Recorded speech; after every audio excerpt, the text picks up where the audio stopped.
I'm getting everything set up here still.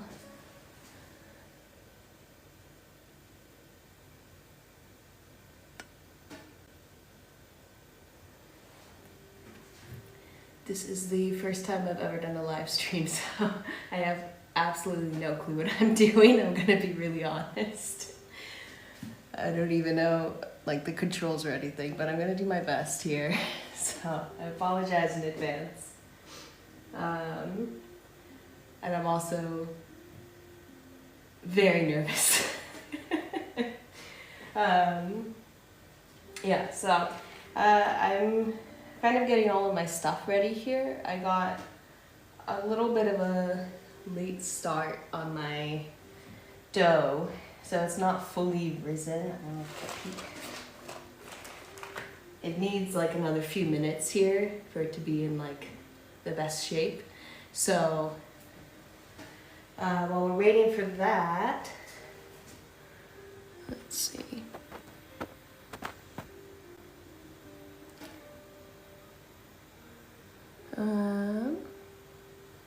I'm just trying to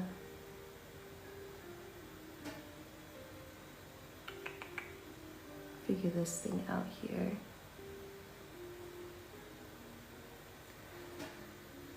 Okay. My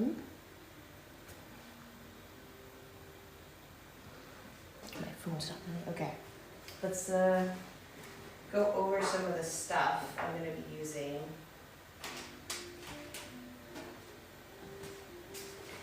Hopefully you can hear me okay here.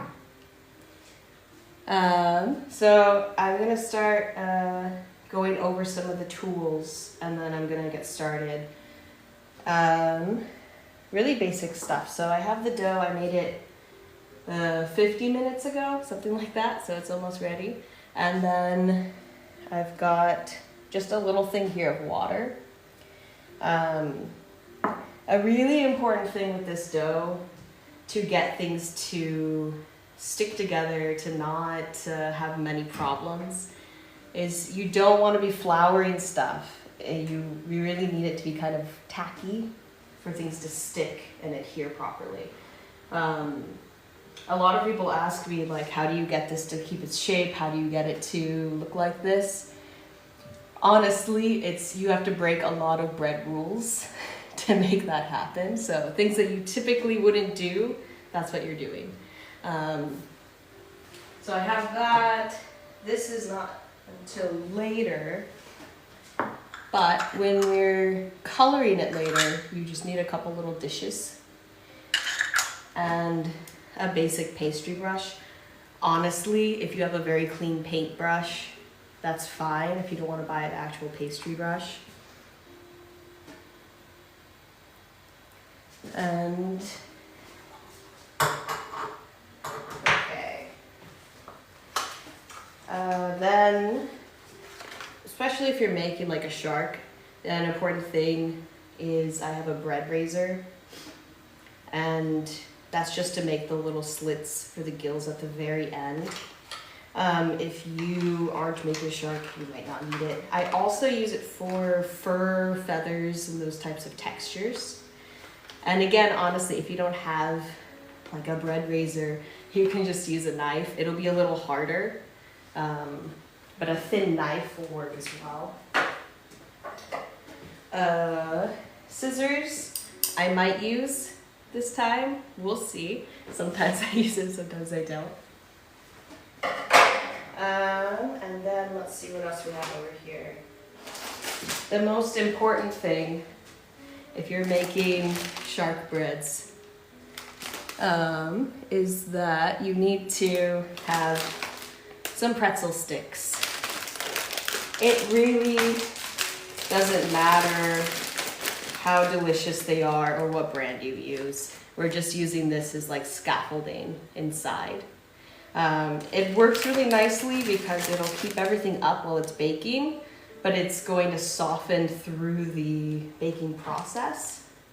And so you barely even notice it when you're eating the bread. I really prefer this because I could just put a bunch of I don't know, skewers inside. But then I have to think about cutting through it, and I don't want to poke my mouth with a skewer, so pretzels are better in my opinion. And then when you are doing the eyes, there are two main things I use. I use raisins for eyes often. And then I will often, for the lemon shark and for snakes and things like that, I'll use hazelnuts or almonds or something for the eyes and sort of slice them in half. That works really well.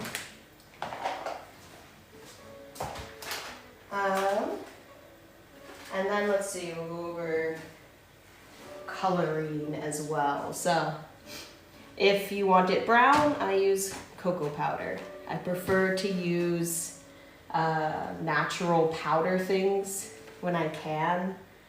For flavor, for color, and also using like actual food dye, the way that I'm using it, just brushing it on.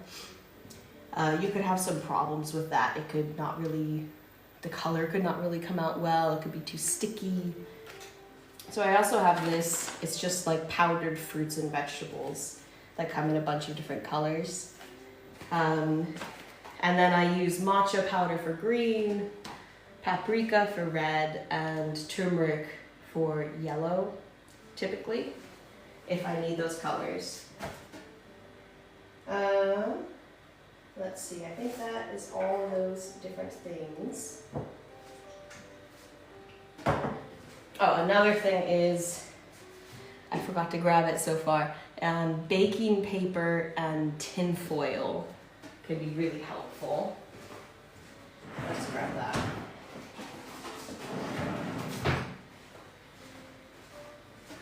I did get comments where people said, oh, if you put tin foil in it, you can keep the mouth open.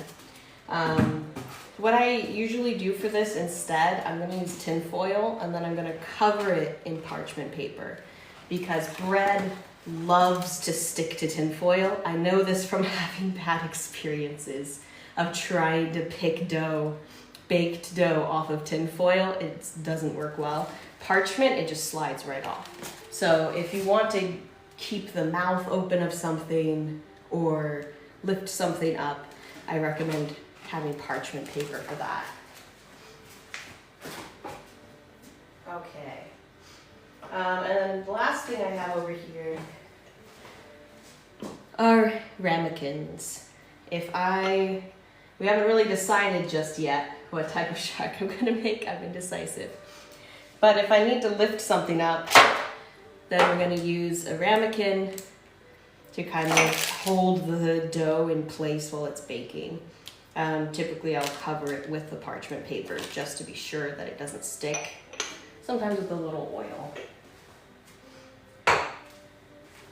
So we have all of those down. I'll take another peek. It's getting there. So let's see. We have some viewers here, so maybe I will ask the audience.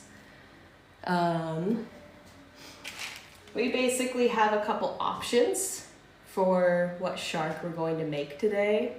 I'm sticking to a shark, that's the most requested type of animal, let's say. So right now we have a choice, right? We could do a great, let's say, between a goblin shark, a great white shark, or remaking the lemon shark. So I'm gonna give it those three options based on what I have available to me right now. In the future, maybe I can do some other ones. So I'll wait a minute here and see if anybody has any preferences. Then that is the one I'm gonna go with. So again, that's between great white, goblin, and one more lemon shark once again.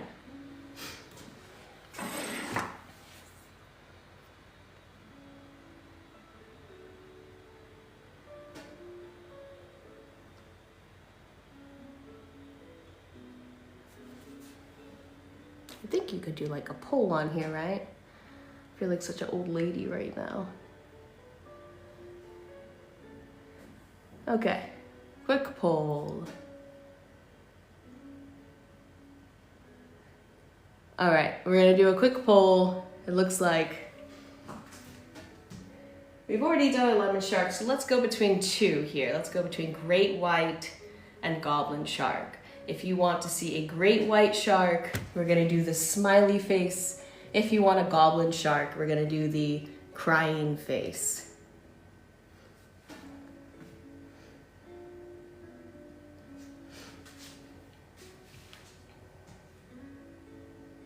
Hopefully I'm doing this right. All right, one for great white shark. Great white or sobbing face is the goblin shark.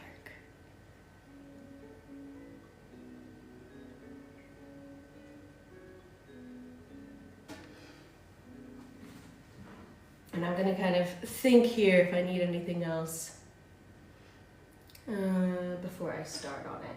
If I do a great white shark, I'm going to need to grind up some sesame seeds, which I use for gray. I forgot to mention that earlier. With a goblin shark too, I guess, actually. They're both gray, so. All right, now we're tied. And there's 5 seconds left, oh no.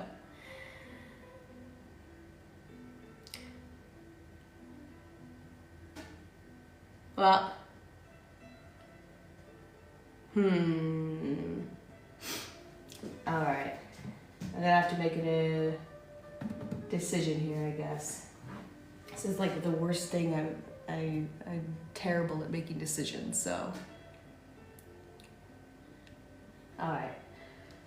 Well, I'm gonna go based on, I have a comment saying goblin is good too. I see a crying face, so let's do a goblin shark. Okay, so another thing that I use when I'm making these is just computer with references. I just go online and I look for, I'm gonna pull these up while I'm talking. I look for photos of whatever I'm making and I'm gonna pull up reference photos. Typically, I want to have a side view, a top-down view, and a close-up of the face. I really just freehand these, honestly. I don't really practice it much. I just kind of look at what they look like and I go for it. And I've made a lot of these at this point. I've made a lot of sharks, let's say, at this point. And so you they all kind of start and end the same, but there's just those slight differences, right? You've got, some have a different tail, some have different torso, some have different mouths, eyes, things like that. And so the base shape is always going to be the same, really. Let's see, I'll show you just briefly. So I'm just going to pull up some photos here for myself so that I know what I need it to look like. All right. All good artists use references. Well, use them or not, that's up to you, let's say. But I like to have references so I know what I'm doing. I'm not good at just doing it fully from memory, especially because I haven't looked at a goblin shark that much. Okay, alrighty, so looking at it. All right, let's get started. Here is the dough. I use a shower cap on my dough, and when I wash it and reuse it,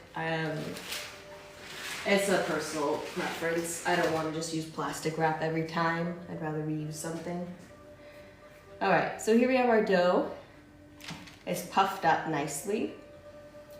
This first step is, I would honestly say, one of the most crucial things if you want to make, let's say, animal-shaped bread or bread art, right?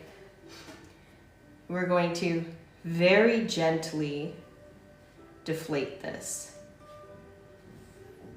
I know that, again, as I said earlier, there's these rules of bread you see where they're like, you gotta punch out the air and reform it. We're not doing that because that's gonna make this incredibly hard. Gently pressing out the air so that it's basically a little flat disc. That's what we're looking for. And I forgot one of my most important tools earlier. I'll grab this one. This is just a little dough scraper. I like the ones that have a flat edge and a round edge. These are little cheapo things, right? But they make it way easier when it comes to kneading the dough and also in this part.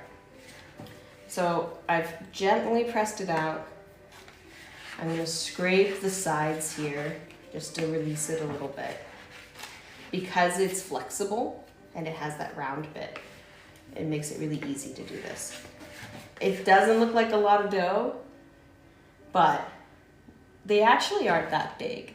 They might, like videos, it's hard to tell how big it is, right? So they're not actually huge sharks. And so when people ask, oh, is it baked through? It's really not that big. It's not that thick. All right, so we have our little dough disc. And when it comes to sharks, let's say we're doing a little over half, maybe about, for this one actually, for a goblin shark, we need to add some mouth details. So we're gonna do a little over half of it. This is another reason making it just a disc is nice. It makes it much easier to divide the dough. All right, so you can see here, it's a little over half. And I'm going to take that, and that is going to form the body of our little goblin boy here. You know, I tried to find top-down photos of goblin sharks. We don't really, I mean, there's a few, but there weren't any good ones.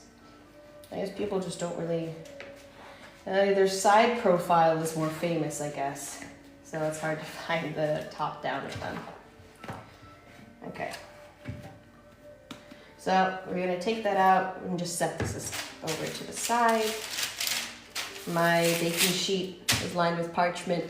Also, my oven is preheated at gas 4. I think that's about 350 Fahrenheit or 170 Celsius. I didn't turn the fan on yet because it'll be loud, so. Okay. The other thing, right? As I said before, we're breaking bread rules to make these.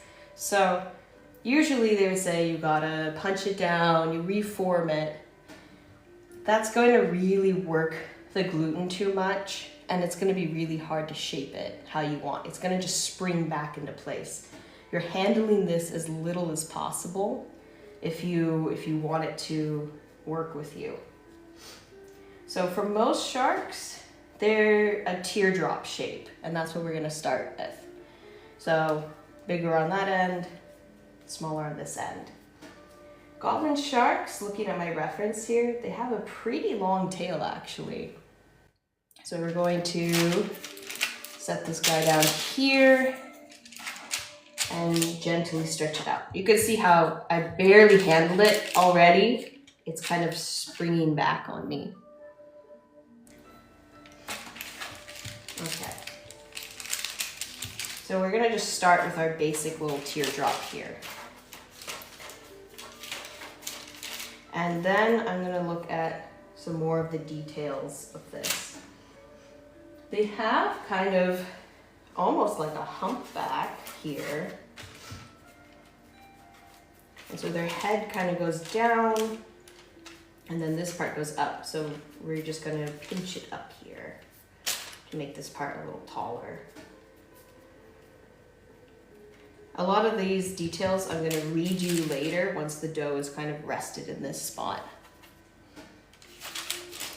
Okay, and we're actually going to scooch you back here because we need enough room for your nose, little guy. Okay, So here's our little teardrop. Any of the details you really want to stand out, you're gonna wait till the end so they have less time to expand before baking. So let's get this guy over here. Okay. And I'm gonna make it go up a little bit there. Okay. So for this one, really the nose and mouth are very complicated. So I'm gonna leave those till towards the end here. And I'm likely gonna put some tin foil or a ramekin or something. Let's tuck this in a bit. Over here to rest the nose on so that it doesn't just flop down when it's baking. Okay, let's go back to our dough. We've got a couple little top fins, couple little side fins, and the tail. So we have to make sure we have enough dough for everything. So we're gonna start by, I'm gonna say for the face, I'm gonna need probably half of this. Maybe a little less than half. Yeah, half. And so I'm gonna use this for the fins. They don't really have really tall like dorsal fins or anything, so we don't need that much for that. I'm gonna take a little pinch of the dough off, and we're gonna start forming some of these little fins here. Tiny bit more dough. Okay. Now we're going to, should be enough for 2. I'm gonna cut it in half. Put this little guy back in there. Okay. They're not very triangular, their fins. They're a bit more rounded, it looks like. So we're gonna go, here, I'll try to do it over here.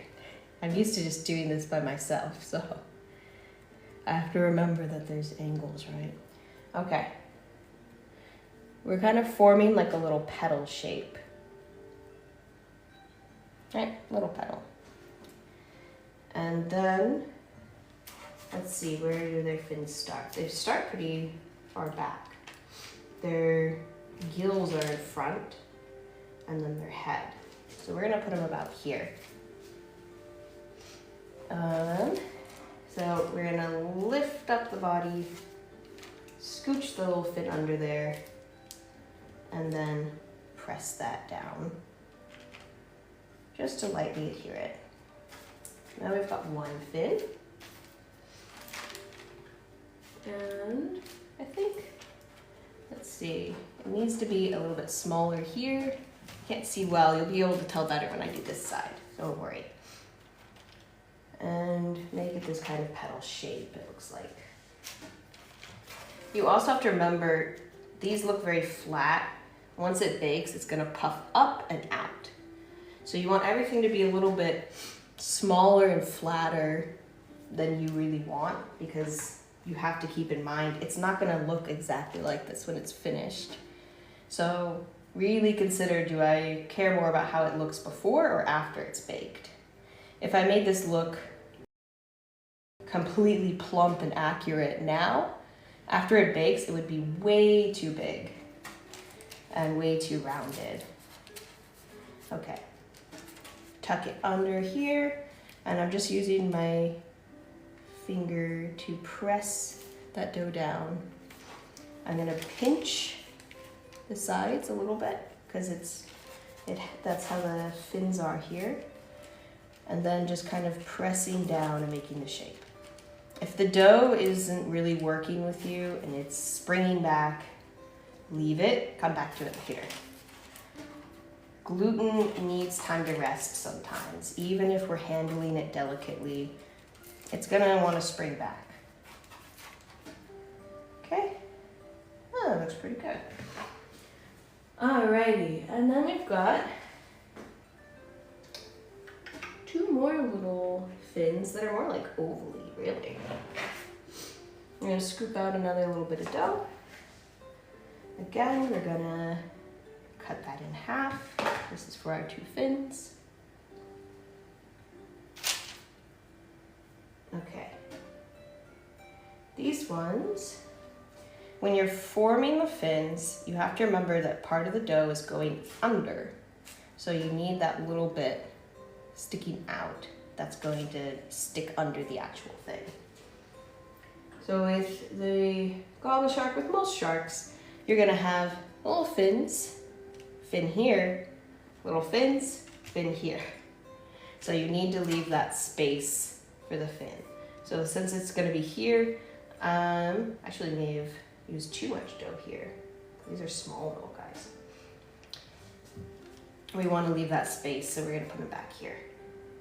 But it's more of a oval. This one sticks out like a petal. This one's more like an oval. And we'll lift the body up. And again, press, press, press, press, press, press, press. And make that little oval there. It seems like there's sort of texture on there as well, so we'll add that in later. On the fins, I mean. Okay. Same thing. Again, notice I'm not taking the dough out, rolling it into a ball, and then forming it, right? I'm just taking it flat out how it is and putting it in there. Because if I roll these up and then try to make the shape, it's just not gonna cooperate. All right, we'll put another little oval over here. And again, press, press, press.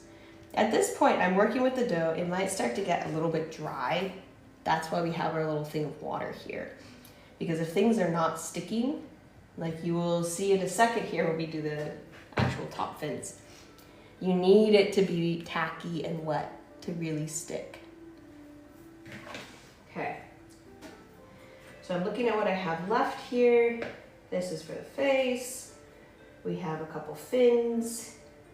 And then we have some details on the tail, but honestly, I left enough dough that I can kind of pinch out the tail details if I really need to. But it seems like we do have a bit of the tail. If they're swimming, it's gonna hang down here. Let's say this is the tail. There's a little bit like here.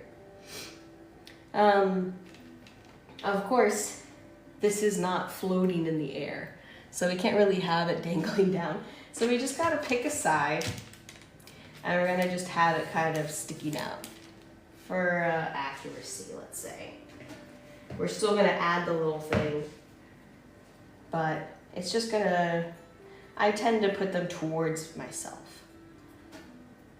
So we're gonna add one more little flat fin here. That would be on the tail. It's towards the end of the tail here. I'm gonna actually attach it. So I'm gonna pinch it onto here, this little bit of extra dough. And then that's gonna stand in for if I laid this on a table, that fin would still stick out like this, right? So that's what we're going for. The tail is gonna get a little more malleable now that it's sat for a bit.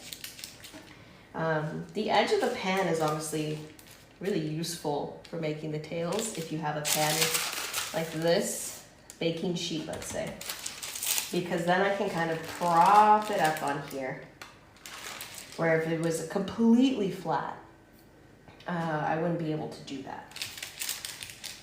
So it might seem inconvenient to have this thing in the way.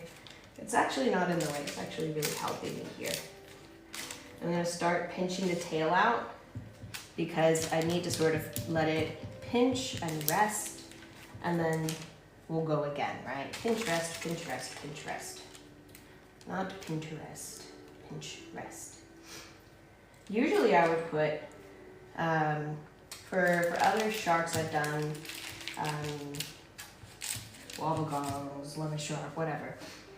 Typically their tail is kind of sticking up, and I would need to use some pretzel sticks or something, right? And I would need to really prop that thing up.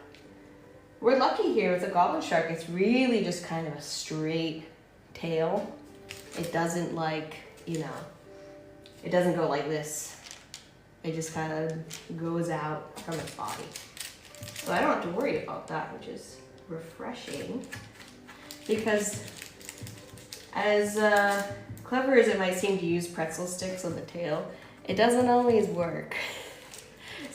So it's a little nerve-wracking when you try to defy gravity with bread. Gravity's always going to try to fight back at you. Okay. So now I'm just kind of making little adjustments. All right. Now I'm kind of just deciding if I'm going to do the nose next or if I'm going to do the fins next. But I want to have good details on the nose, honestly. So, and the mouth. That, I think, if we're honest, I'm putting the mouth off until the very end because that's the hardest part of this one. And I'm really just stalling. I'm really delaying doing it because it's really nerve-wracking to do that. I've never made a goblin shark, so. Alright, so let's go with doing the fins first. I've got my dough. Let's grab the pretzel sticks here. And then it is always allergy season for me. So I do apologize for sniffling. You know, sometimes you really love cats, but you're allergic to cats, and so you just gotta be sniffly all the time. Okay, let's grab out some pretzel sticks. Here we go. The item of mystery everyone asks about. So he doesn't really have a big, again, if I were making a great white or something, the fin's like, right? It's really triangular and up there. But sharks are all different, right? They're like little snowflakes of the sea. They're all different. This is really thick. I think honestly, I overestimated how much dough I was gonna need for the fins. So I'm gonna cut a little off here. The back here. Now, usually I know all the anatomically correct terms for sharks, but I'm so incredibly nervous right now, my brain is empty. So if I use the wrong term, I apologize. So I'm just gonna call it simple things. Top fin, tail, side fins. Okay. We do need it to stick up a little bit. I could probably get away with this, right? But there's still a chance it's gonna go up as it sits. And then his fin's gonna be all sideways and we're gonna be sad. We don't want that. So, again, I think I put too much dough. Pinch a little more off. We're going for more of a rounded fin like this. So we're going to take the pretzel, press it in there, and use a couple. I don't need to use as many as usual, I think, because it's not a very pointy one. If I were doing a like really pointy fin, I would put a third one to make a sort of triangle, but that's not what's happening, is it? If the pretzel is obviously, if I put it in, that's not really gonna work, is it? So a lot of this is trial and error. We're going to first sort of burrito this thing and pinch the dough. We want it to be nice and tacky so it sticks together. If it's not, you just kind of get a little bit of water and re-wet the dough. Make it tacky on purpose. Okay? We've got like a little cake pop, let's say. Okay, and he's gonna go right about here. That's too long, so now that I know how long I need these to be, I'm not gonna break it off before I form it. I'm gonna form the basic shape I want. I'm gonna need about 1 inch, let's say, of pretzels. break those off. Sometimes I'll do this part and the whole thing snaps and I have to redo it. It really sucks, but it happens. Okay, we're gonna wet the area that we're gonna be putting it on because it's all dried out now. And zoop, just stick it. And it's kind of going in sideways like this. And this is a lot of patience and pinching to get this here. So I pre-wetted the bottom so it's sticking pretty nicely, but we want to make this almost seamless. So again, I'm going to get a little more water on either side. Not too much because this is just raw ingredients, right? If I get it too wet, it's just going to dissolve. But I do want to kind of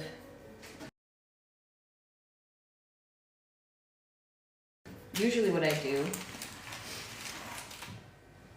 I put it in and then I use kind of the back of my nail, the back of my finger, and kind of stick the dough upwards like this. And because it's wet, it's going to sort of all go together. And this part is important because if it's not really sealed, it's not really seamless, it's just gonna tear a big hole when you're baking it. So don't skip out on this part. It's kind of like working with clay, right? If anyone's ever worked with clay or done pottery, you're wetting your hands and kind of smoothing things out how you want it to be. And it's really a similar process here. So that it's kind of sticking up, but not much, just like the guys in real life. Okay, now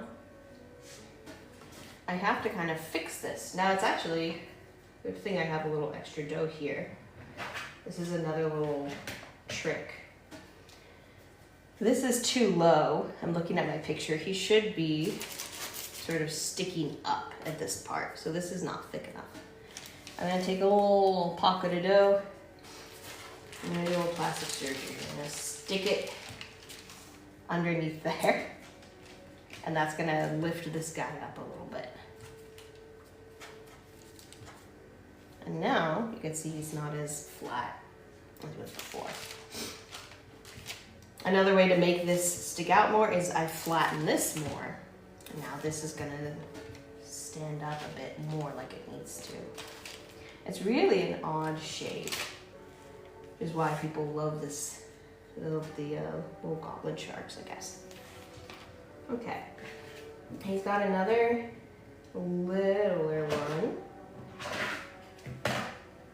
in the back here. Let's see. That should be good. Okay. Now this one is going to be basically where we put the little tail flap before. We're going to be right around here. And I'm going to just get new ones. And once again, you're going to take the pretzel sticks, put them like this. Pinch, pinch, pinch, pinch. Try to get this as seamless as possible, wetting the dough if necessary. Making like a little baton.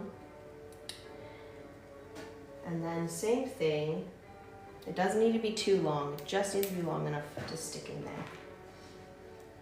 We're gonna get a little bit of water and wet the area, rehydrate it a bit.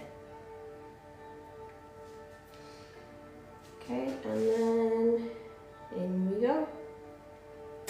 Stick it in there. Pinching this dough up. Pinch, pinch, pinch, pinch. And brushing it up with my finger to try to get this Nice and seamless.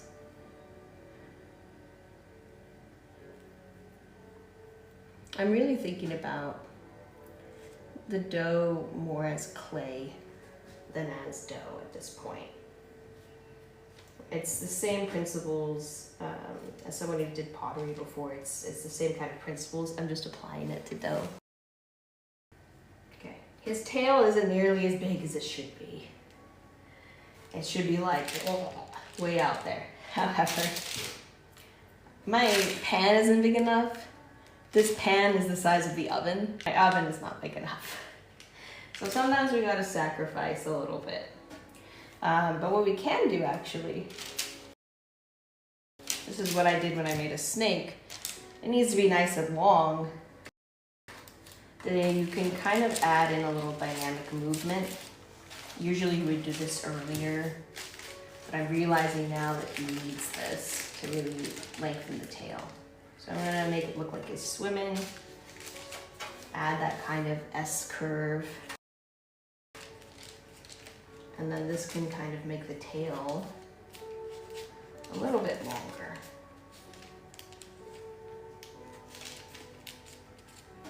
Pinching it down. Moving around as needed. Okay. All right. Now we've got all our other things in place.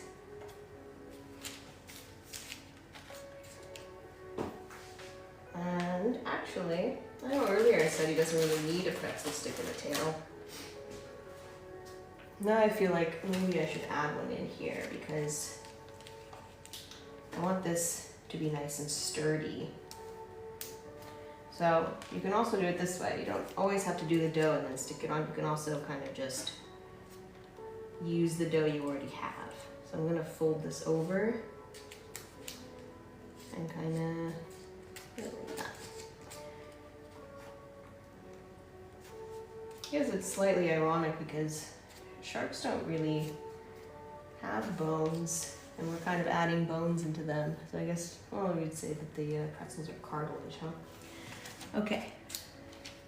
Now that'll help it keep its shape a little bit better. And I'm just kind of fussing around with areas at this point. Ah! Poked an eye before I put an eye on it.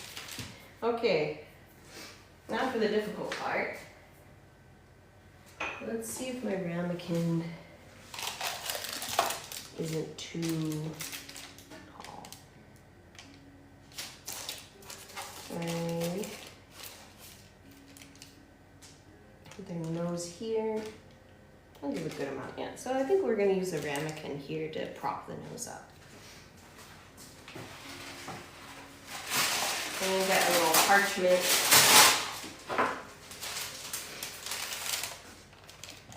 There's a chance it's not going to stick to the ramekin, but I don't really want to take that. So I'm going to wrap my ramekin up a bit with some parchment paper. Apologies for the noise. Right, now we've got a little base to put our nose on. Okay.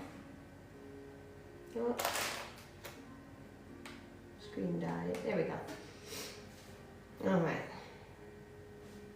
I've got a few facial features here, to put it lightly.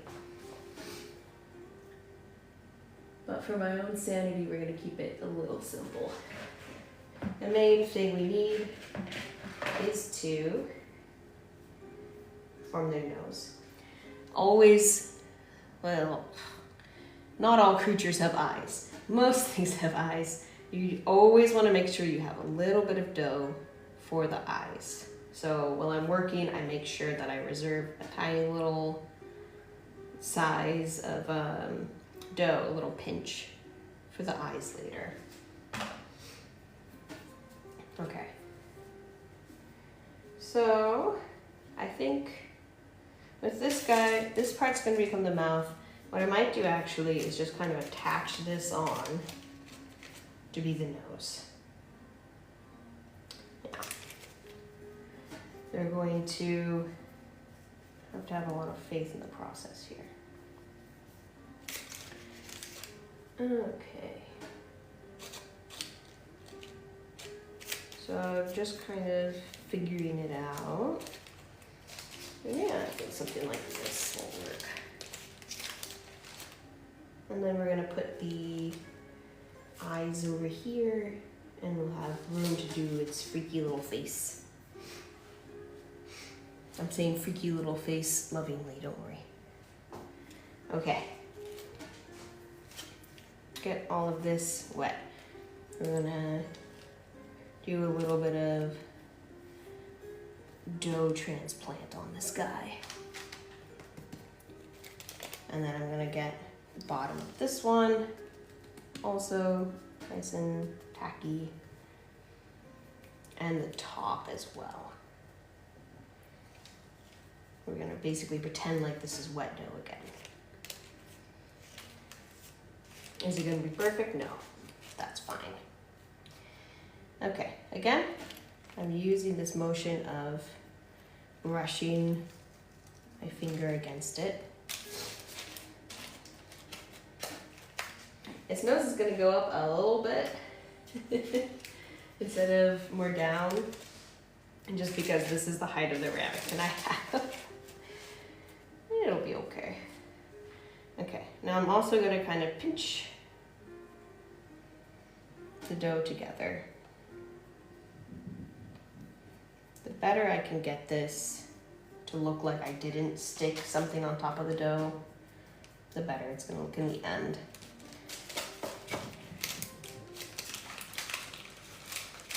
I'm gonna kind of push this back because I need the space to do the mouth later.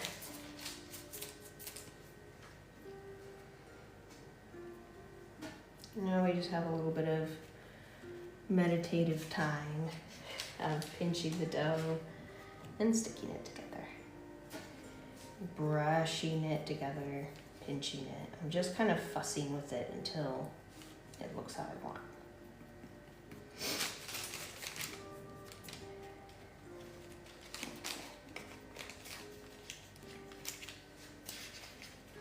My hope here is that even though the nose is kind of like, when this puffs up, it'll hopefully even out a little bit.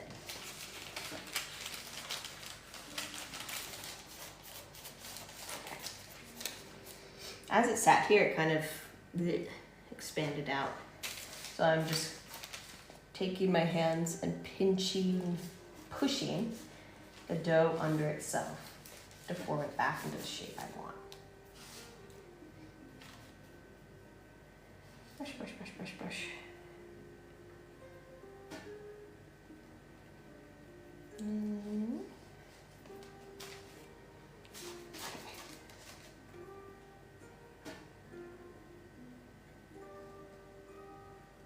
Okay.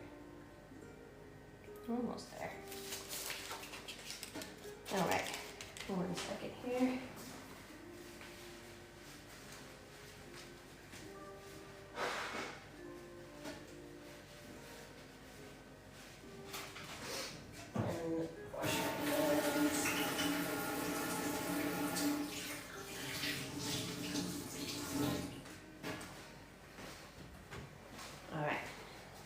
Pretty basic shape going.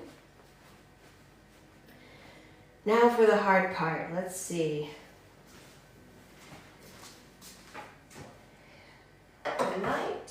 We'll do the eyes last, actually. Okay, so we are going to use scissors this one. Apparently, there's some sort of controversy if goblin sharks actually look like that with the like distended jaw. We're going to go for an in-between here, also because that's easier. As I mentioned at the very beginning, sometimes I use those for like bean stuff, like feathers, or little details like that. In this case, I'm going to use it to cut open the mouth. So it's a little, it may look a little strange how this works. I'm gonna have to lift his nose up I'm gonna take it all the way back here like this, and then snip. There's no fat down. And now we got a little mouth.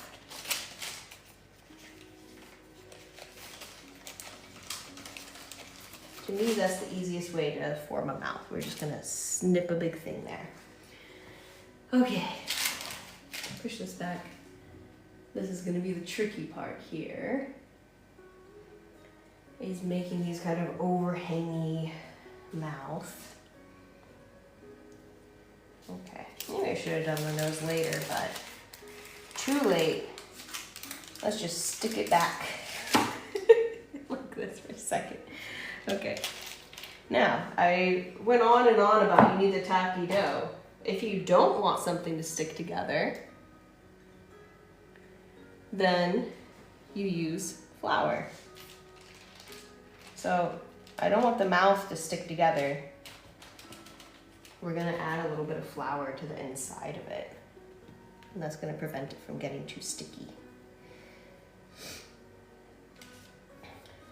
And we wanna I'm gonna make the mouth by just pinching the dough out flat here. Which is why it's important to make sure this part isn't sticking to it. This part I want to be nice and dry. So we're gonna add our flour back in here. Pinch, pinch, pinch.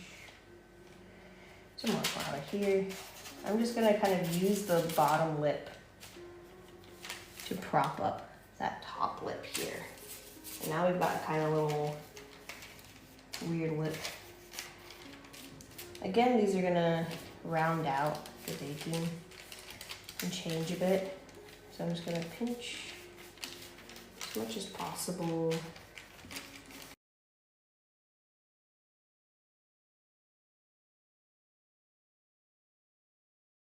And I can add a little detail. And then it's gonna flop down, whoop, over there. Nice, okay. Let's put his nose back. Sorry, little guy. Nose back where it was. What are we doing here? Okay. Again, to make things a little easier on myself, it would be really hard to make the teeth. And I don't really have much for that. So what we're gonna do is take a little artistic interpretation, let's say. I've got the end, oh, that's too hard to see, huh? Sorry about that, okay. Here's a little bit I pinched out. On a goblin shark, it's kind of gummy and then teeth. So we're just gonna use the scissors here.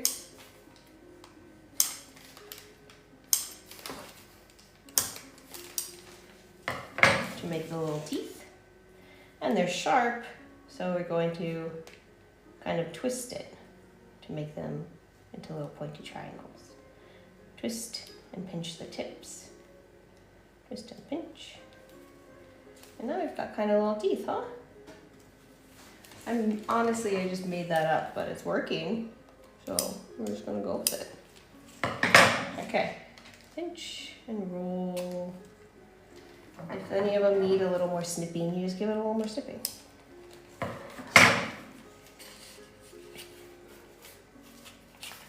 Okay.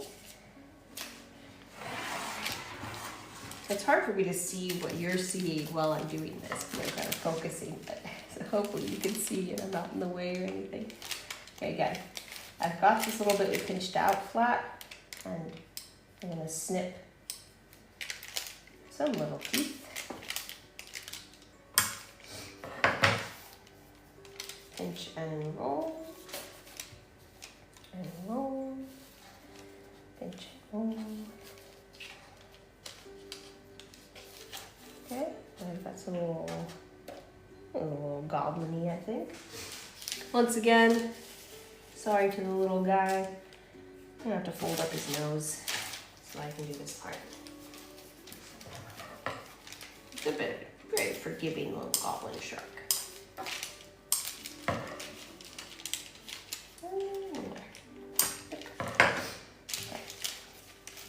this is why we want this dry, right? If this was all super tacky, they would all just stick to each other. So by having the flour here, we're gonna really help with that. It's already re-sticky because it's not super dry here. Okay.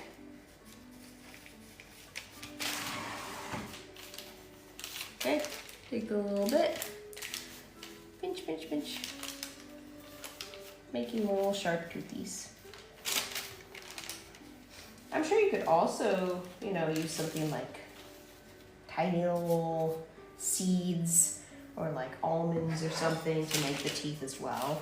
I'm going for just a full bread product here. Okay. Now his teeth are kind of getting in the way.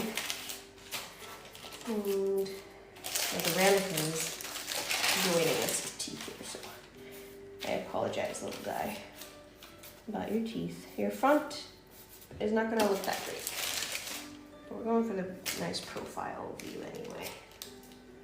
Okay, I don't know, I think it looks goblin-y. Okay. I might re-snip these if I need. No, I'm gonna make these a little pointier.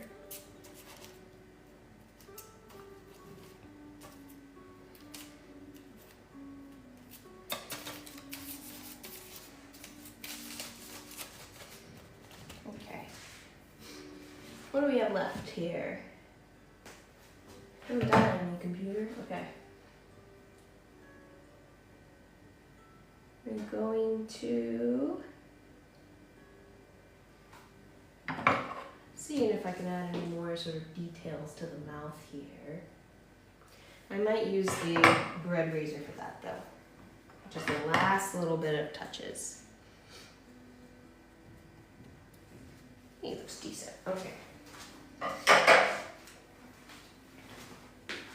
Now these are just kind of plain black eyes that they have, little beady eyes. So for that, we're just using raisins. You can use raisins, you can use craisins, you can use dates, I don't know, whatever you want. If I need the eyes to be a bit bigger, I just kind of stick two raisins together. Raisins are just honestly one of the easiest things and cheapest things to get. You want to get a decent sized one. I think that'll be big enough for his eye. And then I'm going to squish and flatten that out. So nice one. Now, remember that little bit of dough we saved earlier. I'm gonna take half of that. This is the trick to getting the eyeballs to stick. It goes onto a little bit of dough, and the dough kind of cups around it. So making our little eye. We're sort of gently cupping the dough to really encase the raisin inside of it. And I've got a little eyeball. Little eyeball. And now, a tool I forgot to mention earlier, chopstick or just a stick. Whatever you have, a skewer. Okay, their eyes are, I'm looking at the picture here. We've got the nose, and then the eye is kind of above the mouth here a little bit. Slightly behind the mouth. So I'm gonna say they're about here. And then, okay. Then we're going to, a little bit graphic I guess, jab the chopstick in to make a little eye hole. Put the little raisin piece, and then you'll see it better. I'll do this side, don't worry. I'm gonna poke that into place with the back of it. Now we've got a little eyeball in there. Okay, let's repeat. We've got a raisin flattened out, make it nice and large. A little piece of dough, a little too big, we'll take a tiny excess off. Not a big deal. Then we're going to squish, sort of slowly pinch around. Okay. Now I've got our little eyeball ready to go.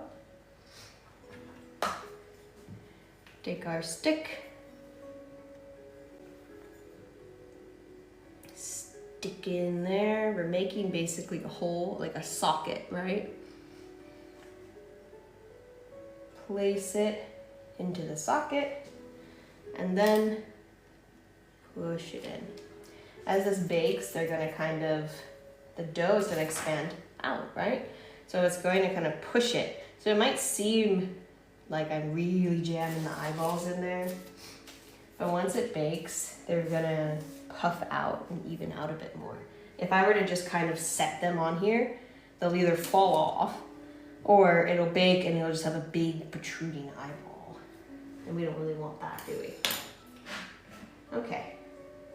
I got a tiny little bit of dough left for good luck. And let's see, I'll stick it under here to be our secret. There. Every little bit gets baked. The nose is just a nose, so that's basically done. We've got all of these. We're just kind of adjusting it as it sits.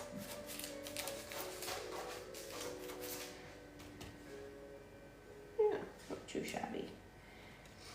Not a perfect goblin shark, but it's, I think, decently recognizable.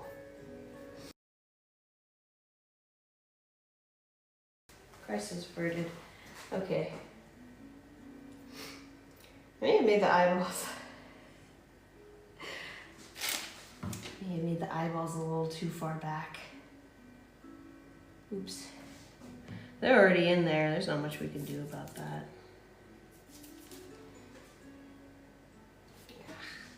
Okay. He'll be fine. We'll just kind of scooch him over like that. I don't know. Don't want to mess with it too much.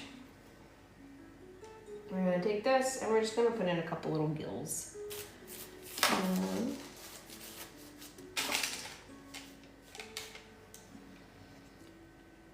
One, two, three. 1, 2, 3. You want to do this when it's dry or it's just going to drag and pull the dough. And then it's got like an interesting thing around its mouth. I might try to sort of cut the jaw part out a little bit here just for added detail. So we're going to take this and kind of take it along the side there. Just a little bit of detail.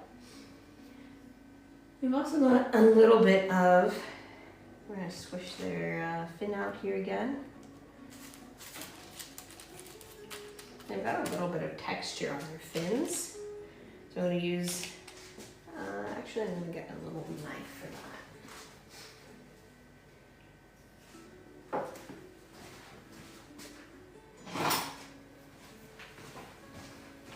Okay, with the back of a knife, I'm going to add that little bit of texture on the edges of the fins by just kind of squishing it down.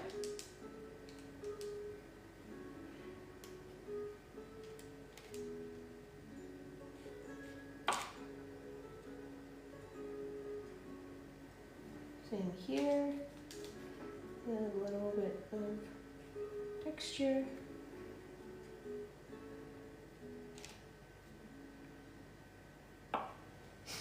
Texture on this one. And then we've got a little bit on this too. This one I'm really gonna press. I'm gonna add that little bit of kind of frill texture to the tail. And I'm going to use this to kind of separate a little bit more here. Okay. Yeah.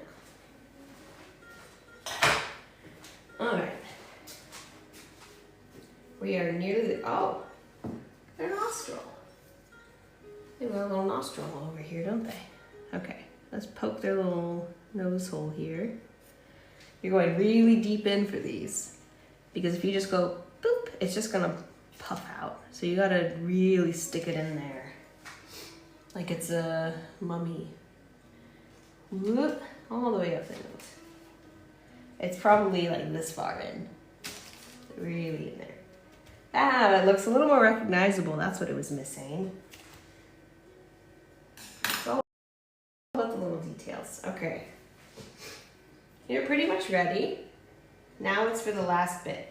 We're gonna cover it with its glaze, and it's gonna go straight into the oven after that.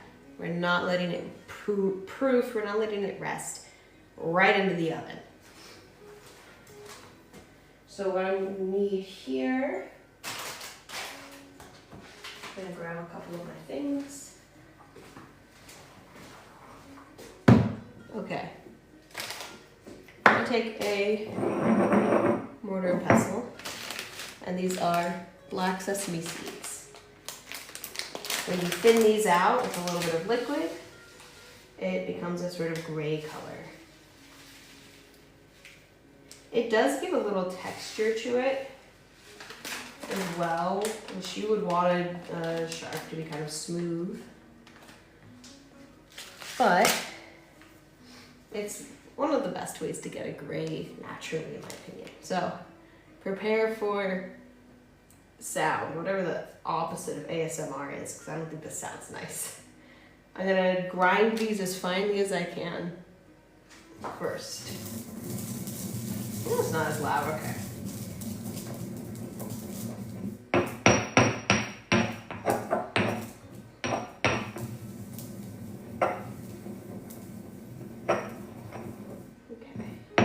Personally, I really like the flavor and scent of sesame, so I really like this. Okay, clean this up later. Our little dish.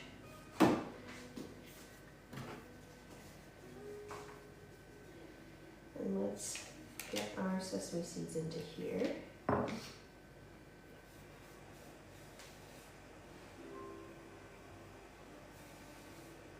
They kind of release an oil, so it can be a little hard to get out sometimes. Hence how we have sesame oil, right? I'm gonna kind of get this guy out. Okay.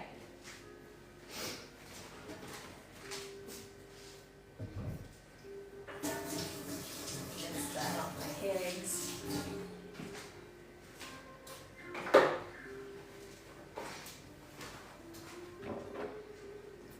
So we've got that little bit here of the sesame.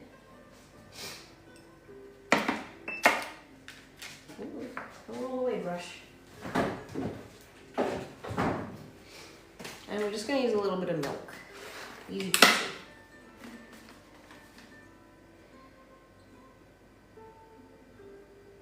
Just a tiny bit. A tablespoon.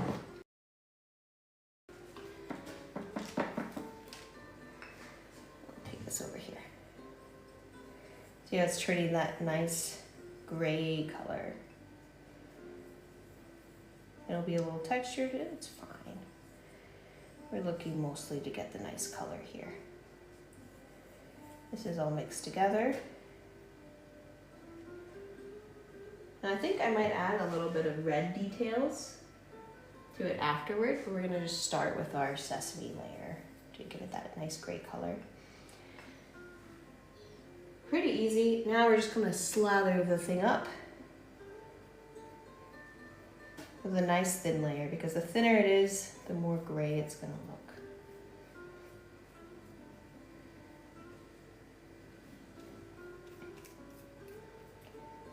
If I need a little bit more milk, I'll add it. It's all kind of going by feel here.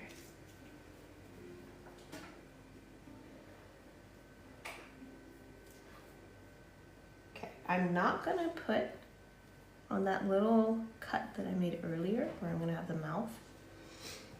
I'm gonna make that more of a pink color. Okay. I'm just gonna set that down. Yeah, see, it's a little too thick, so I'm gonna thin this out a little.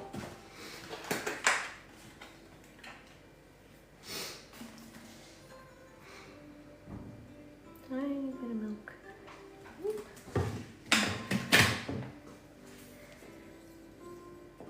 Okay. Thin this out.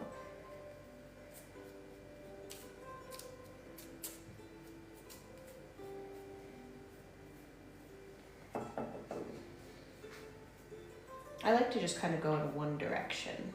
I don't like to, you could go like whoop, whoop, whoop, whoop, whoop, whoop, whoop, whoop. But instead, I like to just brush one direction. Because once the dough is wet, if I go back, forth, it might add a bunch of like lumpy texture. So I'm just gonna go back, like that.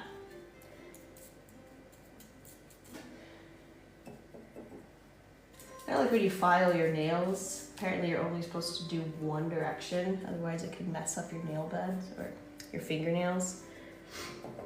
It's the same kind of concept. We don't want to mess it up by going back and forth too much.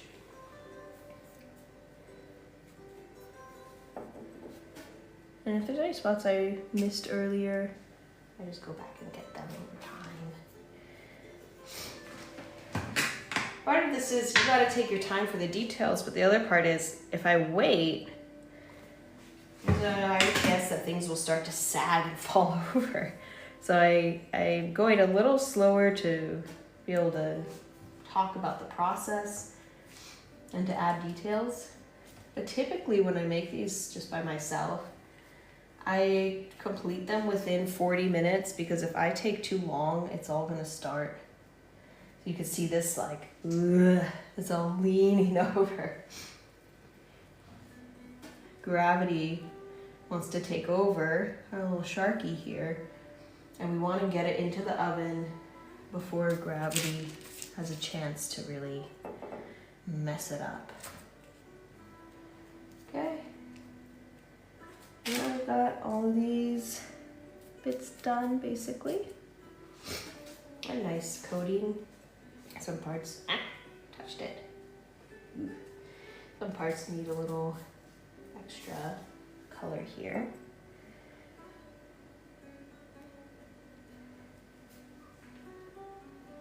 I don't usually put too much on the eyes. You can put a little bit.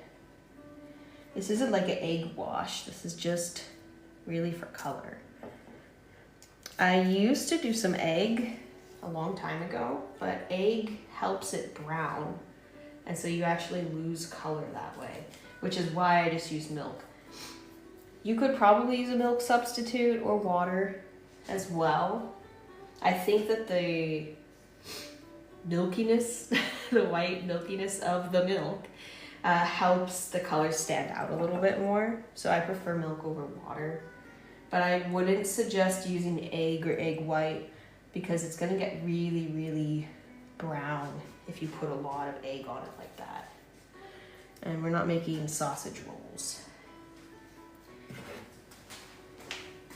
Now I do want to add a little bit of red detail to make the mouth really stand out. This is a last minute decision, so I don't have an extra brush on me, so I'm just going to use the same one. It's more pink than red on them, but we're just going to add a little paprika and a little bit of redness. Let's see, I do have my coloring. I do have a little bit of pink here, so why don't we add a little pink too? Just go for it. Little powders. Ooh, I'm gonna go there. We're gonna clean up after, don't worry. Okay. This is a little bit of rose. We just want a tiny bit of this to make it a little more pink. These are quite potent, so I don't like to use too much. The flavor is quite strong on these. So I don't like to use a huge amount.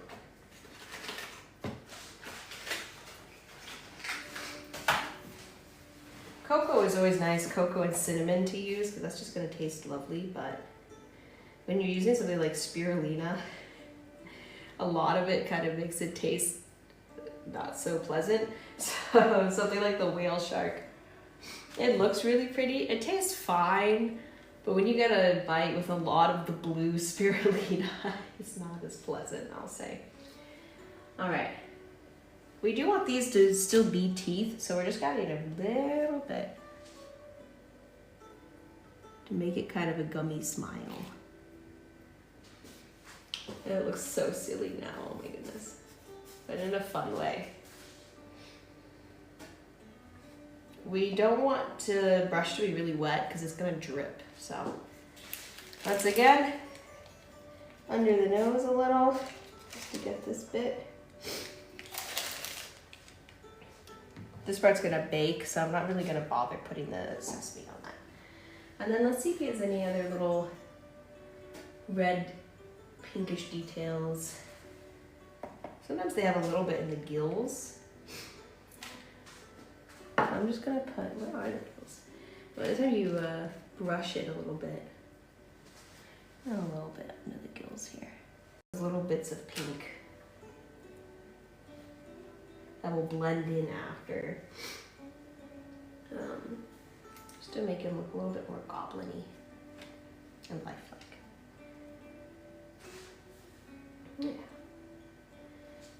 Yeah. Okay. Let's we're gonna rinse the brush.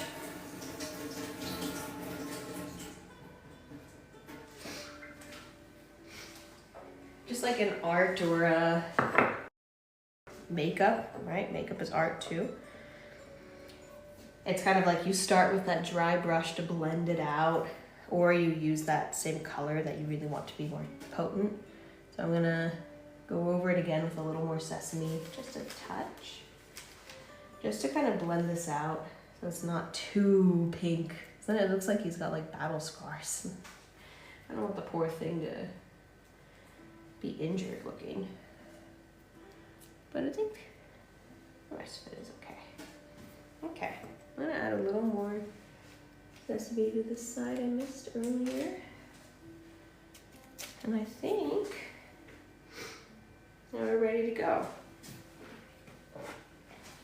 Into the oven, that is. Okay. Now I gotta do the cheesy thing and take some photos. We've got to remember this little guy, right? Let's clear up our workspace. Take a couple of photos. It feels weird recording video when you're on video. It's like when you're at a restaurant and you're taking pictures of your food. And everyone's just kind of sitting there waiting. Oh no, I got some on my screen. Everyone's kind of waiting for you to finish. That's kind of how I feel right now. It looks so silly, I'm sorry. I see why everyone likes goblin sharks. I mean, I like them too, but they look so silly, especially with that little bit of pink. Oh my gosh. Okay. Getting our pictures. Okay. Editing a couple of videos here.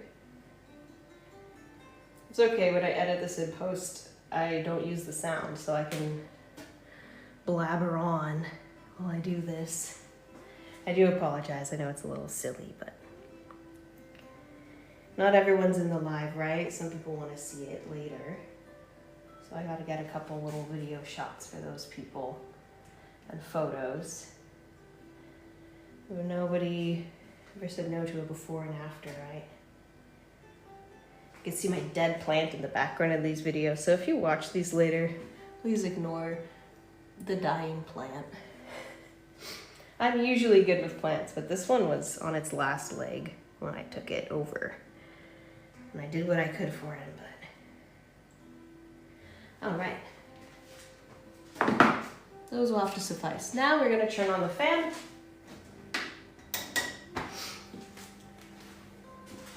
I'll give you one last little look at the guy. Oh, it's such a strong sesame smell. Here's our other side. There we go.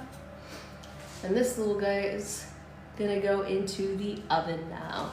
I'm gonna bake him for a bit, and then we're gonna rotate the pan throughout. And I'm gonna stay on here so you can see him when he's done baked. Done being baked. Okay. Whoa, he barely fits. Oh my goodness, okay. Whew. All right. Now he's in the oven. I'm gonna set a timer so I don't forget. To the pin. In about, I'm gonna say 9 minutes.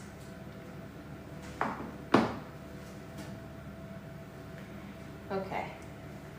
Now we're gonna clean up here.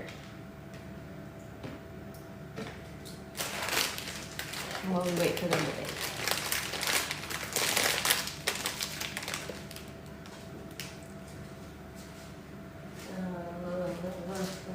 Okay.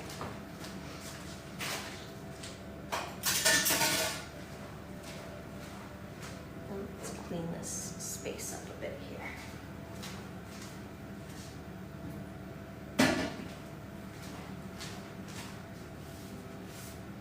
It's always important to clean up your space between projects. I'll do a bit better job later, but for now. Oh my gosh, I really splattered that sesame over there, didn't I? Oh well. Okay.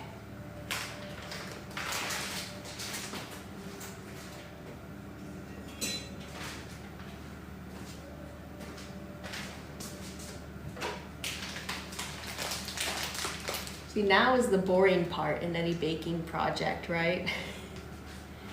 The waiting.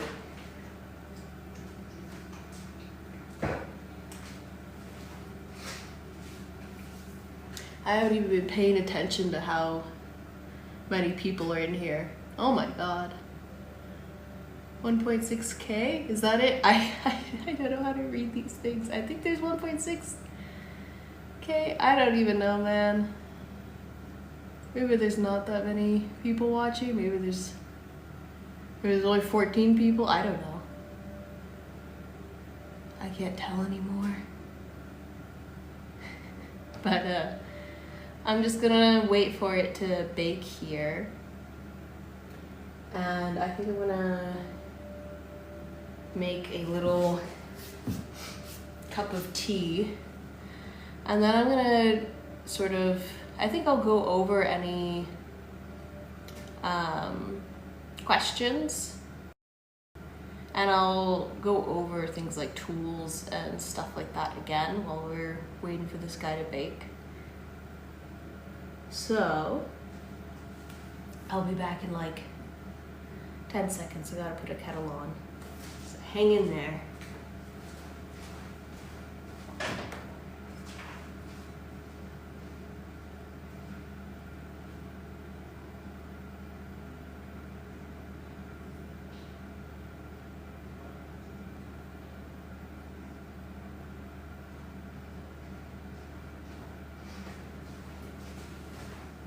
Okay, I'm back.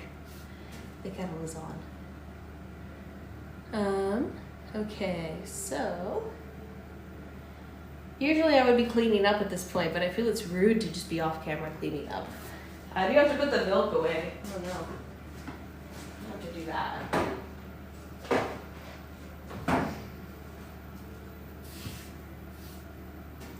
Okay.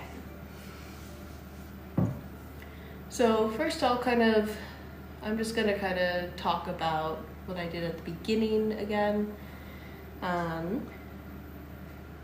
And then, I'm gonna stop this. I have a second camera actually, going, recording this, because I was like, what if this completely fails, because I don't know what I'm doing.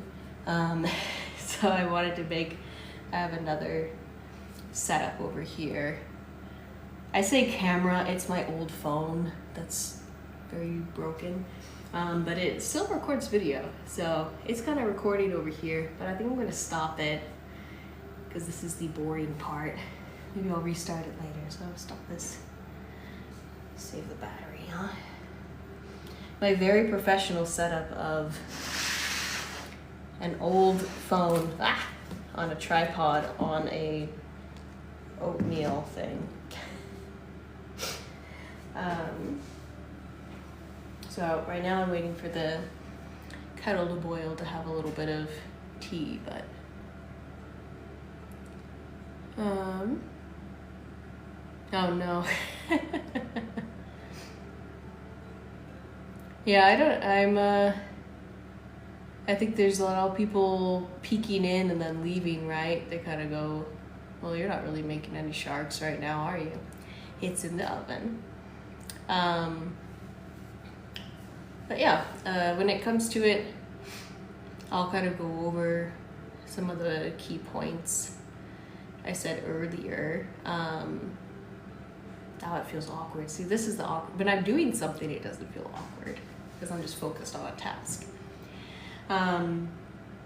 So the key things with this really are, you have to make sure you're not really working the dough that much. You just want to sort of gently press out the air. And when you're taking it out, I'm not forming it into a ball and then forming it into the shape. It goes straight from that into the shape. And I get a little cup here. Hold on a second.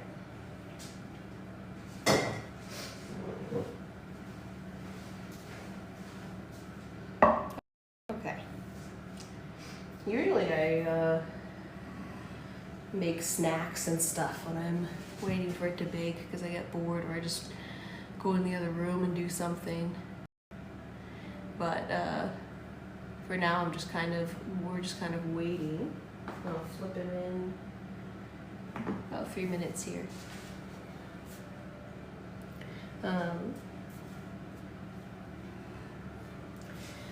It's very hot tea. Oh my goodness, I can't drink that for a while. Ew. What was I saying? Yeah, so you don't want to work it too much. And a lot of people are like, when you work with dough, you have to have it lightly. You should brew some tea for yourself. I'm having peppermint tea left over from Christmas, so it smells really, really nice. I'm just gonna yap for a little bit here. When I was younger, I really loved this one specific type of Christmas tea that they sold. That was called Candy Cane Lane. It was my absolute favorite. We used to just brew pots of it and drink it. It's just, ooh, butterfly PT, nice. Oh, that one's so fun. I love the colors of it. Yeah, it's like a peppermint tea, but it's sweeter and it's green tea based. And it used to be you could find it during the holidays in the States, but I think it just kind of got less popular. I think you can still find it sometimes, but I always ask people to buy it for me and they can never find it. So I think it's one of those nostalgic childhood things that slowly goes away over time, sadly. So I'm just sticking to regular peppermint tea for now, because at least the smell is calming and nice. And I'm just gonna keep an eye on the shark. The oven's behind you, so I'm keeping an eye on them to make sure that they're not burning or anything. Let's see. Yeah, it's about time to flip.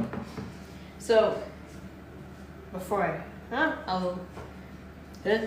gonna flip it first. I'm gonna rotate it in the oven. So right now the head is facing me, and I'm gonna just 180 and then the head facing the back.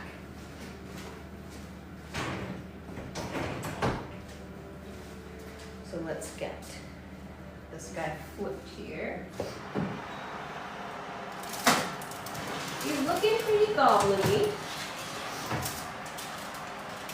I would show you, but I don't want to interrupt this delicate process. But the tail's already getting a little, the tail tip is a little toasty.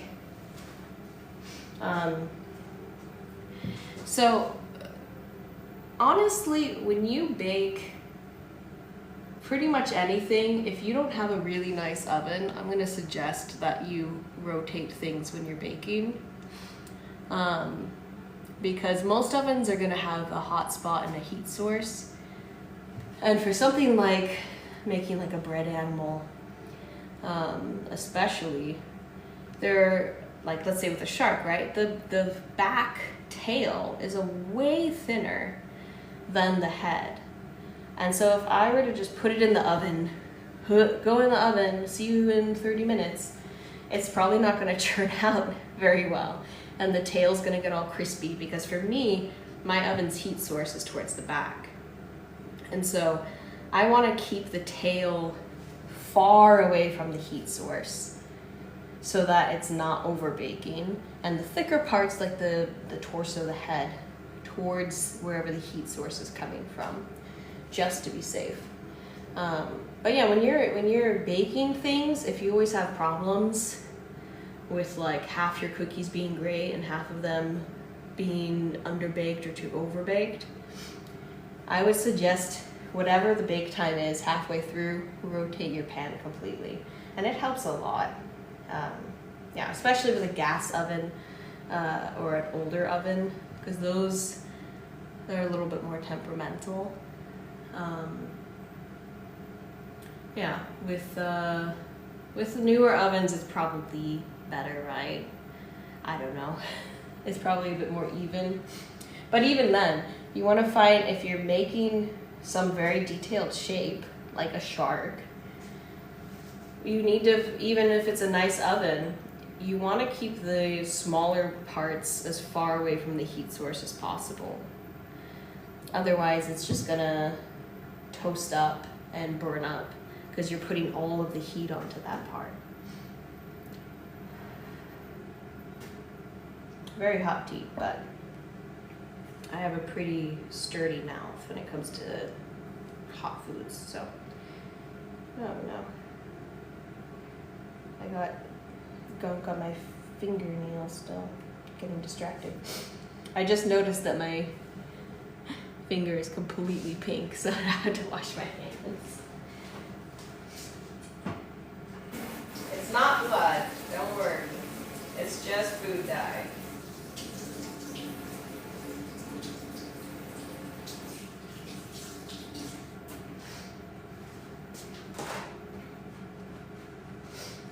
But this happens to me all the time, especially turmeric, like with the lemon shark and stuff like that. If it gets on the counter, if it gets on your hands, you're just gonna be stained for a while. I think you can use like baking soda to get it out, but I forgot to set a second timer. But honestly, a lot of my baking is just done by feel, especially with these. I say like, oh, 20 to 30 minutes in the oven, but you just gotta keep an eye on it and kind of go, is it getting a little too brown? Does it look like it's done? And then take it out whenever, you know, you think that it's going well, that it's gonna be done soon. With these ones, because there's no egg wash on it, it's pretty easy to tell if it's baked because it will start browning. With the egg wash, it can sort of prematurely brown, and then you might think it's done and it's not when you take it out too soon. But because it's just milk, if it starts to get brown on the tips, it's pretty much there. So we're just keeping an eye on that guy now.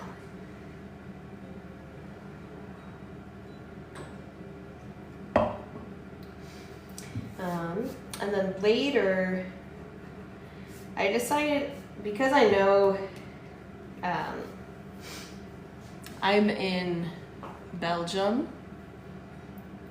Oh, hi. So you're close by to me if you're French. So I'm in Belgium, so for me it's like nearly afternoon, right?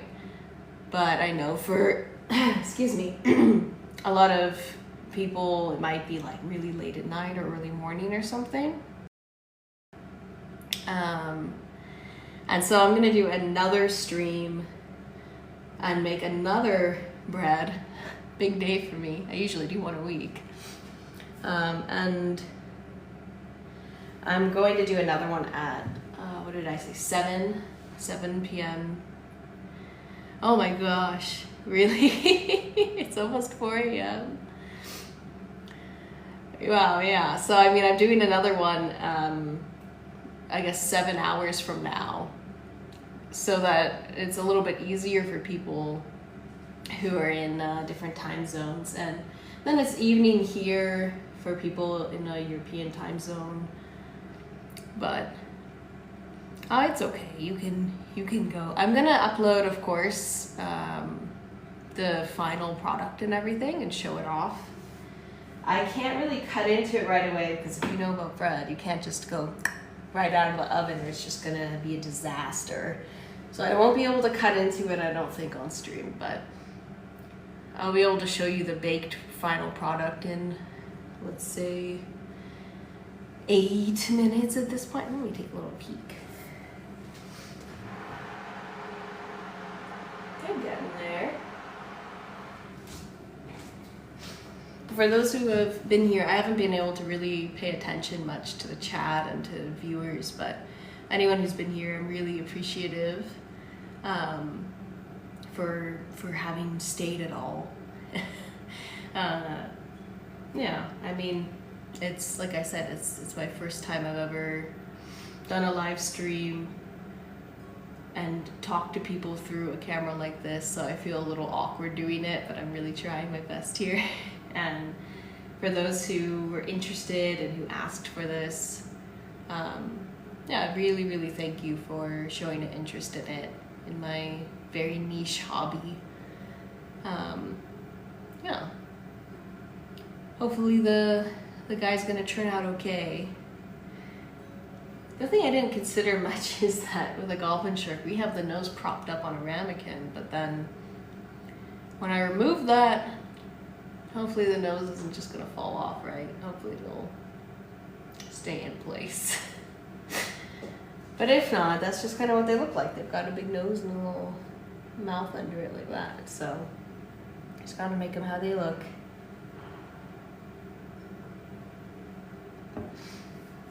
But I'll be doing another one later, and I'm still deciding on what animal to do for the one later. I did a goblin shark just now because it was a very highly requested one. But yeah, later, I mean, there's a lot of ones I've gotten requests on from videos and stuff like that. So maybe a black-tip reef shark. I've gotten requests on from videos and stuff like that. So maybe a black-tip reef shark. Or it doesn't even have to be a shark, right? So we might also do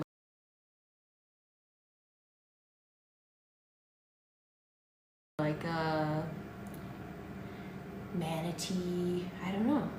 There's a lot of options. Yeah, I know the goblin sharks are really cool though, right? I was really nervous to do this. I waited until I got a little bit more practice because I haven't been making bread for basically over the holidays. I was too busy. And I didn't want to jump right into goblin sharks, so I started with a lemon shark. But they're really cool. Their jaws kind of like pop out, right? They're like a alien, so they're really cool guys. Honestly, sharks get a bad rap, right? I think that whales and dolphins have really good PR, and everyone thinks of them as being like so harmless and great, and then sharks are like scary and bad. But I've always really liked sharks, and I think that, I don't know, they're kind of misunderstood, and they're so interesting. They've been around so long. There's so many different ones. And then when you look at those like ancient ones, those ones are really crazy, like the one with the spiral nose and stuff like that. I thought about making one of those once, but it's really intimidating. Yeah, I was really into marine biology. Like I remember when I was in uni, checking the timer. When I was in uni, and they were like, what did you want to be when you were a little kid? And most people were like, I want to be a firefighter, I want to be a artist, I want to be this. And I was like, oh, I wanted to be a marine biologist and conservationalist. So that says a lot about me, I guess. From a young age, that's like all I wanted to do. But then, yeah, sadly, it's a hard field to get into. And so it's not really one that I pursued, but I listen to a lot of podcasts and read a lot of books and things on marine biology because I just love it. I think that marine animals are kind of the cooler ones. No offense to mammals or birds or anything, but marine animals are crazy. I was obsessed with cuttlefish when I was younger. I had this VHS tape, I think, that we got from the mail. I don't know, back when they used to mail you DVDs and VHS tapes randomly. And it had like a cuttlefish in it. And I used to just watch it on loop as a kid and watch the like colors changing, and I thought it was so cool. But I never really got into dolphins, even though dolphins were a big thing when I was in grade school. Like Lisa Frank dolphins and stuff like that. I never really got into them. But I was more into the little weird ones. Octopus, cuttlefish. All right, let's check on our bread. This is doing getting a little brown in the edges. I'm not sure if he's fully baked yet.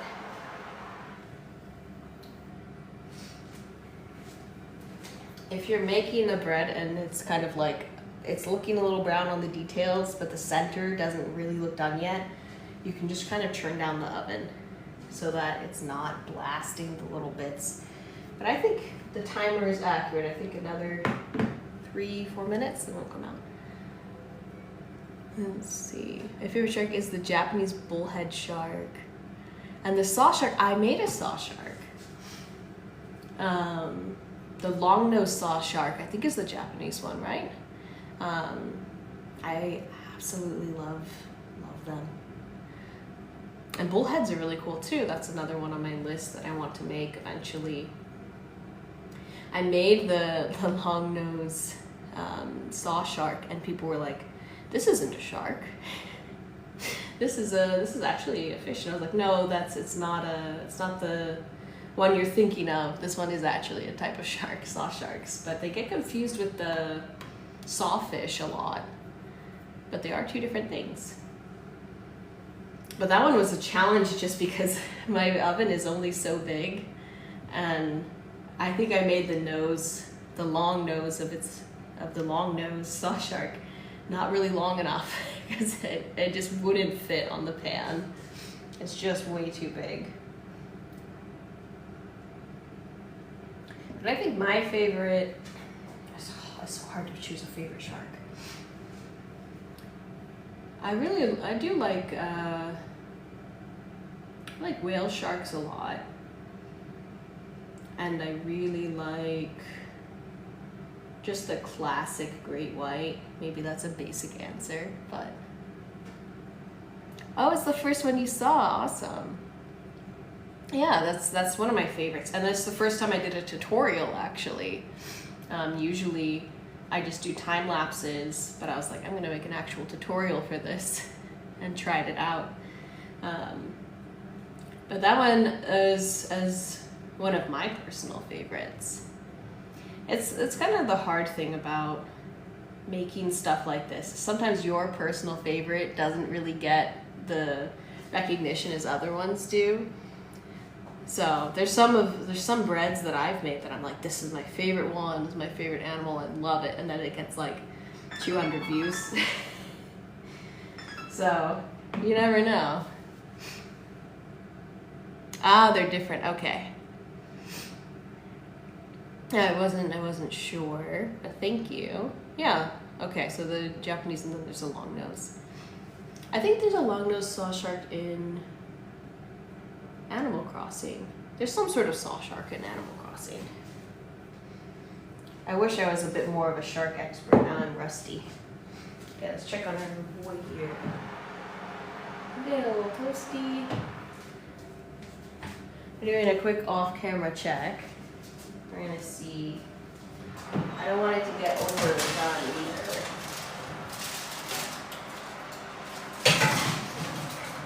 Yeah, I think he's pretty evenly ground at this point.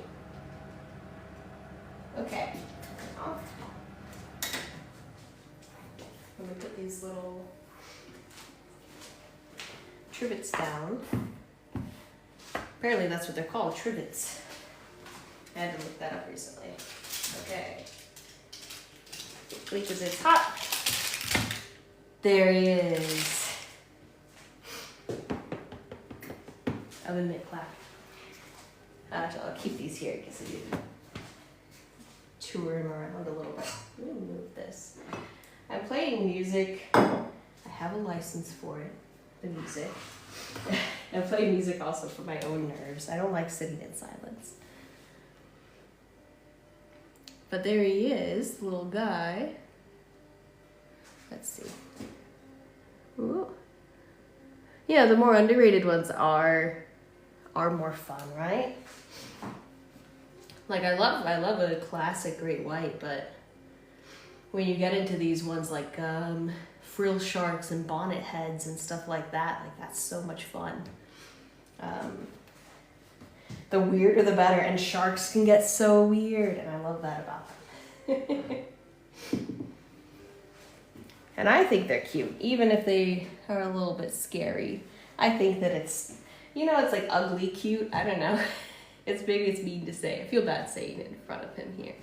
But it's kind of ugly cute, right? You're like, you could be like, oh yeah, a hamster is cute, obviously. But when you're like, look at this cute little goblin shark, like there's just something endearing about them. They're really just trying their best. So here he is. It's hot, so I can't hold it for too long. I'm gonna try to give you a little. I think it's not too shabby, right? I mean, it's not exactly, but I mean, how am I gonna? That's such a hard shape to do, honestly. I'm so pleased with how it came out. The tail could be longer. I say that every single time I make any shark. I think it's always just, I'm so focused on the body, and then I realize, oh, this is a really long tail. I don't have space for that, and then just have to go with it. Other side. Usually the side facing me looks better because I'm giving it a little more attention when I'm making it. Yeah, I think adding the pink for the gums really helped. Thank you. I think he looks pretty cute.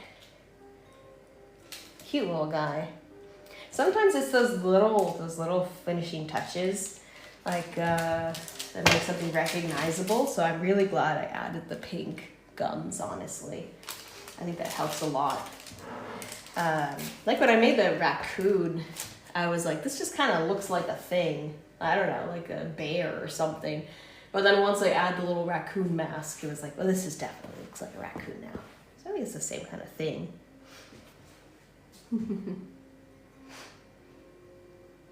Yeah, it definitely helps. And you'll see what I said before, right, about the eyes. They did protrude a little bit here. So if I had just stuck them on, I see a lot of people do that. They'll just kind of stick the eyeball on and it'll fall off, or it'll just be like, and I've done that before, which is why I was like, how can I get these to be almost flat after it's baked? And I found that really just jamming the eyeball in there, it's gonna sort of pop out a little bit anyway. And you'll see, right, I think these could have been a little bigger, but I'm my own worst critic, right? But these do get, of course, I get asked all the time, right? How is it baked through? It's not really that big, like that's my hand, right? It's not that big. If I were to make like a double size dough, it would be so huge and it probably wouldn't bake through. I think my music stopped. Oh no.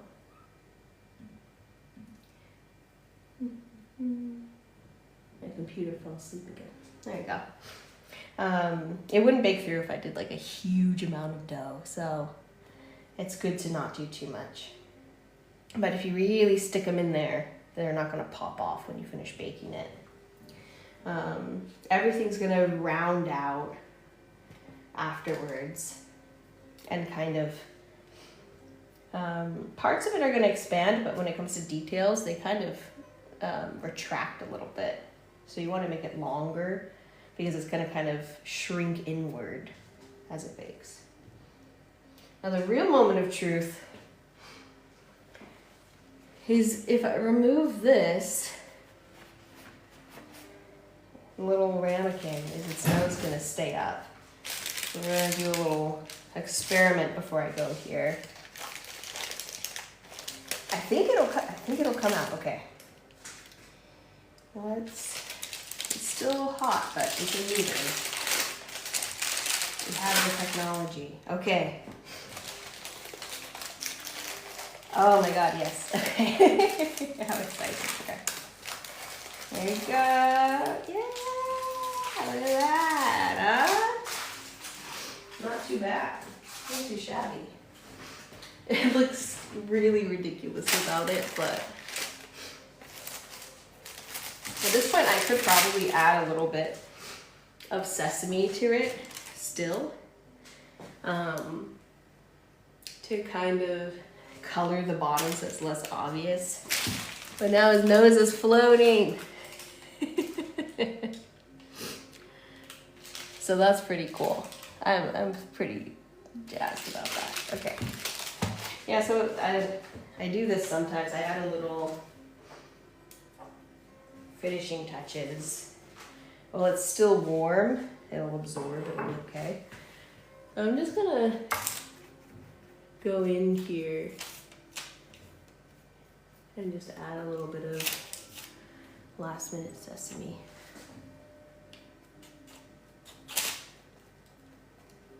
Just so that this isn't so like pale and obvious.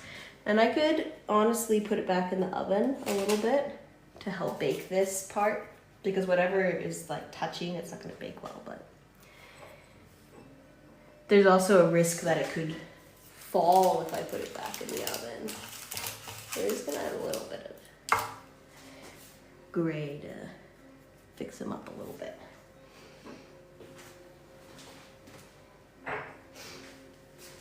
Okay. One last little look at the fella before I go. So now, let's see, can I pick him up? It's gonna be too hot to handle, but I really want to show him off, but I really don't want to break it.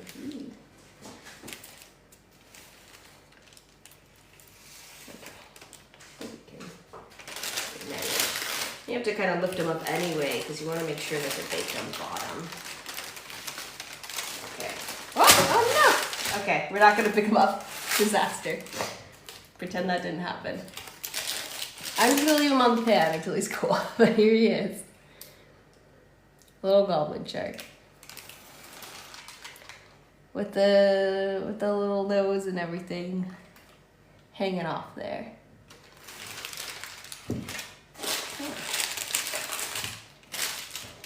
Okay, so, and my heart stopped too. He started to crack in half and I immediately was like, no. I was so close, oh my god. There's like a little seam here. So it's all just promise that we're not going to talk about it. And we won't acknowledge it.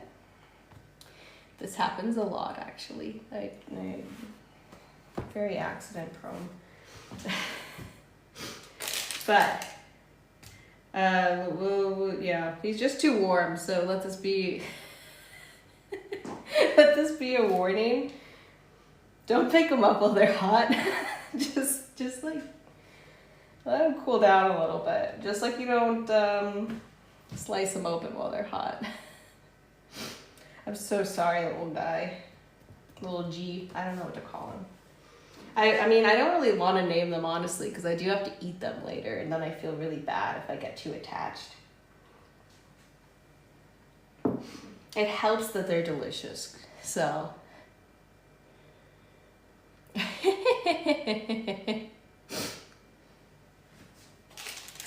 but sometimes it's a little lonely just reading text, and you wish people could talk to you back to you, right? But yeah, he's a pretty good little guy, and I'll slice him up later. It sounds really bad. It's yeah. People will be like, "Oh no, how could you do this? How could you cut open the poor little guy?" But like, I have to eat him. You know, like it has to happen. Nature runs its course. So, what's his name? Oh, that's so hard. Let's go with, I'm going to be cheesy and I'm going to go with a G name because it's a goblin shark. So let's call him, we'll call him Gerald. We're gonna be Gerald or Gerald. That's like the GIF thing, isn't it? We'll call him Gerald. Gerald the Goblin sounds a G, so we'll say Gerald the Goblin Shark has been completed. And he will also be consumed later, as they all are. But you just kind of have to, I don't know, dissociate during that part. The first cut's really hard, and you're like, no! And then after that, honestly, you're like, well, now it's just bread, and then you just chop it up, and it's tasty, so you just want to eat it. Pan's cooled down now, that's good. I want to transfer him, but I don't want to have another incident.